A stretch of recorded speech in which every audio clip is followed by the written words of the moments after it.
इस प्यारी बेटी का नाम ग्लैडिस है और ये कह रही है कि इनकी इस जगह पे जो लास्ट फ्राइडे यीशु ने कॉल करके कहा था कि इस जगह पे पेन है, आज किसी के खुदावन का पाक रूह मुझे बता रहा है किसी के इस बैक की इस हड्डी में बीच की जो हड्डी है यहां पे बहुत सख्त दर्द रहती है। जो बीच की ये हड्डी है इसकी वजह से ये साइड में ये दर्द है, लेकिन आज खुदावन आपको इसी वक्त कामिल तौर पे छू के शिफा देगा। अगर आपका ईमान है कि खुदावन यहां मौजूद है तो आपको अपने हाथ उठाने की जरूरत नहीं, आपको आगे आने की जरूरत नहीं, क्योंकि खुदावन यीशु और उसके पाक फरिश्तेगान इस पूरे हॉल को कवर करके बैठे हैं और वो आज आपको छू के इस बीमारी से कामिल तौर पे शिफा देंगे। आए चंद लम्हा के लिए हम छोटी सी दुआ करेंगे ताकि यीशु के नाम को जलाल मिले। आप सब मेरे साथ मिलकर कहें, ऐ खुदावन मुझे शिफा दे तो मैं शिफा पाऊंगा, ऐ खुदावन मुझे बचा तो मैं बच जाऊंगा,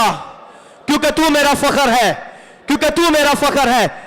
यीशु के नाम से आमीन। और ये कह रही है कि 1 साल से इन्हें कंटिन्यूसली पेन थी और कल भी इन्होंने इसी चीज के लिए दोबारा दुआ करवाई और खुदावन ने इस 1 साल की दर्द को अपना जलाली हाथ बढ़ा के कामिल तौर पे शिफा दी।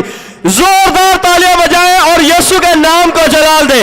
किसने इनकी बीमारी को कॉल किया? किसने इनकी बीमारी को कॉल किया? और किसने इन्हें छू के शिफा दी?